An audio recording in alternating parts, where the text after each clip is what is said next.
வணக்கம் வணக்கம் வணக்கம். இது நம்ம ஏரியா செம கெத்து மச்சி.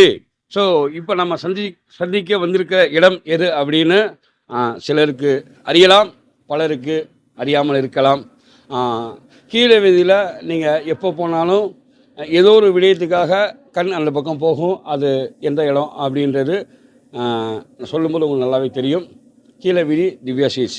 இது அடையாளமாக ஆகிறதுக்கு பின்னாடி ஒரு பெரிய வரலாறு இருக்குது. ஒரு தனி மனித ஆளுமை தான் இந்த நிறுவனம். இப்போ அந்த அண்ணனை நம்ம சந்திக்க போகிறோம். அண்ணா வணக்கம். அண்ணா வணக்கம். அண்ணா உங்கள் பேர் சொல்லுங்கள். மூணு பேர். சுவாமிநாதன். சுவாமிநாதன். அண்ணா நீங்கள் எங்கண்ணா படிச்சீங்க? ராஜா ஸ்கூல், ராஜா சரபோஜி காலேஜ். கல்லூரி அங்கே சரபோஜி காலேஜ் பியூசி. ஆனால் இந்த ஆர்வம் எப்படிண்ணா வந்தது? உங்கள் வீட்டில் வேறு யாராவது இந்த துறையில் இருந்தாங்களா? எங்கள் பேரண்ட்ஸ் எல்லாருமே கவர்மெண்ட் ஜாப்பு தான். தொழில் நான் புதுசு.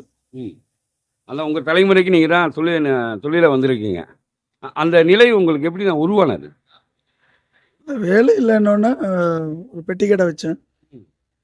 அது அதனுடைய வருமானம் பத்தாதனால அப்படியே படிப்படியாக டீ கடை ஆரம்பித்தேன்.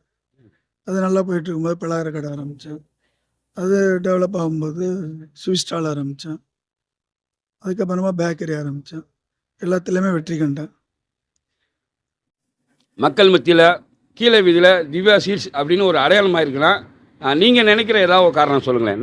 நாங்கள் ஒரு மக்களான எங்களுக்கு நிறைய தெரியும். நீங்கள் நினைக்கிற ஒரு காரணம் ஏதாவது சொல்லுங்கள். இல்லை, தரமாக இங்கே இருக்கிறதுனாலையும் மக்கள் இந்த பக்கம் போனாவே எங்கள் தரத்துக்காண்டே இறங்கி சாப்பிட்டு போவாங்க. எங்களுக்கு பிறகு இந்த லேண்ட்மார்க் உருவாக்குனா இங்கே நிற்கிறாங்க, வெளில நிற்கிறாங்க, அவ்வளோ பேருமே திவ்யாவில் நிற்கிறேன்னு சொல்லுவாங்க. அந்த சந்தோஷம்தான் எனக்கு வாழ்க்கையில் வெற்றியாக தெரியுது. நீங்கள் வெளியில் அப்படி நிற்கும்போது இங்கே வரவங்களுக்கு உங்களை அதிகமாக அறிய வாய்ப்பு இல்லை. நம்ம கடையை பற்றி ஏதாவது சொல்லும்போது ஏதாவது அந்த கேட்கும்போது அந்த ஃபீல் எப்படின்னா இருக்கும்? அந்த உழைப்போட இருக்கும். அதனுடைய ஆனந்தம் தான். கஷ்டம்லாம் வெளில தெரியாது. இவ்வளோ கஷ்டப்படுறோம். அது கேட்கும்போது ஆனந்தமாக தானே இருக்கும். உங்களுடைய அந்த பொதுப்பணின்றது அறிந்த விடயம். நீங்கள் அதை பற்றி கொஞ்சம் ஏதாவது சொல்லலாம். விருப்பம் இருந்தால் சொல்லலாம். பொதுவாக நிறுவனம் தாண்டி ஏதோ ஒரு உதவி செய்யணும் அதிகமாக சொல்ல மாட்டாங்க. நான் கேட்குறேன், உங்களுடைய பணிகள்லாம் எதை சார்ந்து இருக்கும் அப்படின்னு? இது கஷ்டப்படுறவங்களை உதவி பண்ணுறதை போய் எப்படி நம்ம வெளியில் சொல்ல முடியும்? இல்லை, எதை சார்ந்துன்னு கேட்டேன். இப்போ ஒவ்வொரு துறை சார்ந்து ஒவ்வொருத்தங்க உதவி செய்வாங்க. அந்த நமக்கு எதிராக இருக்கிற கோயில் கூட நீங்கள் தான் அந்த முழு பராமரிப்பு. நம்ம அந்த கோயில் வாசடியில் இருக்கிறோம். நமக்கு மேலே ஒரு சக்தி இருக்குது. அந்த சக்தி தான் நம்மளை இயக்குது. நமக்கு இந்த அளவு நம்மளை நல்லபடியாக வச்சுருக்கும் போது நம்ம அதை போய் கும்புறதுலையோ செய்யறதுலையோ எந்த தவறும் இல்லையே. அது வெளியில் தெரியாது. அது நடந்துக்கிட்டே இருக்கும். அது நம்ம காக்குது. நம்மளால் முடிஞ்ச ஒரு பணியை நம்ம செஞ்சுட்டு இருக்கோம். இப்போ ஒரு கேள்வி இருக்கும். இப்போ பிறந்தவங்களுக்கு அந்த காலத்தில் உள்ளவங்களுக்கும் ஒரு வித்தியாசம் இருக்கும். இப்போ நீங்கள் டீ குடிச்சிருப்பீங்க. அன்றைக்கி அது என்ன விலையாக இருந்திருக்கும், அந்த நிறுவனம் எப்படி இருந்திருக்கும் அப்படின்னு ஒரு கேள்வி இருக்குது. அதை கொஞ்சம் சொல்லாமாண்ணா? எந்த வருஷம் ஆரம்பிச்சது? 84. 84. அப்போ டீயோட விலை என்னென்ன இருந்துச்சு? 15 பைசா.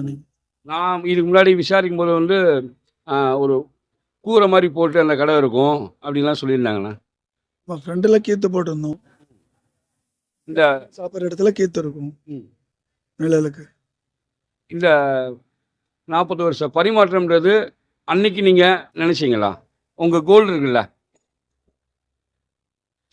இல்லை, நினைக்காத ஒன்று தான் அது. அதே நேரத்தில் முன்னேற்றத்து நம்முடைய உழைப்பும் பொறுமையும் தான் காரணம். எனக்கு பின்னாடி என்னுடைய வேலையாட்கள் இருக்காங்க, என் மனைவி இருக்காங்க, என் குழந்தைகள், என் பிள்ளைகள் எனக்கு உதவி பண்ணுறாங்க. இந்த நிறுவனத்துக்காக நீங்கள் உருவாக்கின இந்த நிறுவனத்துக்காக நீங்கள் மட்டும் இல்லை, உங்கள் குடும்பங்கள் சார்ந்து ஒரு ஒத்துழைப்பு இருக்கிறனால தான் இன்னும் அது மென்மேலும் வளர்ந்து கொண்டிருக்கிறது உண்மை. ஆமாம், என்னுடைய மனைவி, என்னுடைய மகள்கள், நாளும் பெண் குழந்தை. அதனாலே என்னுடைய தொழிலை விருத்தி பண்ண ஒரு ஆர்வம் வந்துச்சு. அவங்களை நல்லா படிக்க வைக்கணும்னு ஆசைப்பட்டேன். அது மாதிரி எல்லா பிள்ளைங்க நல்லா படிக்க வச்சோம். ஒரு பிள்ளைய டாக்டரும் படிக்க வச்சேன். அண்ணா ஒத்துழைப்பு கொடுக்குறாங்க.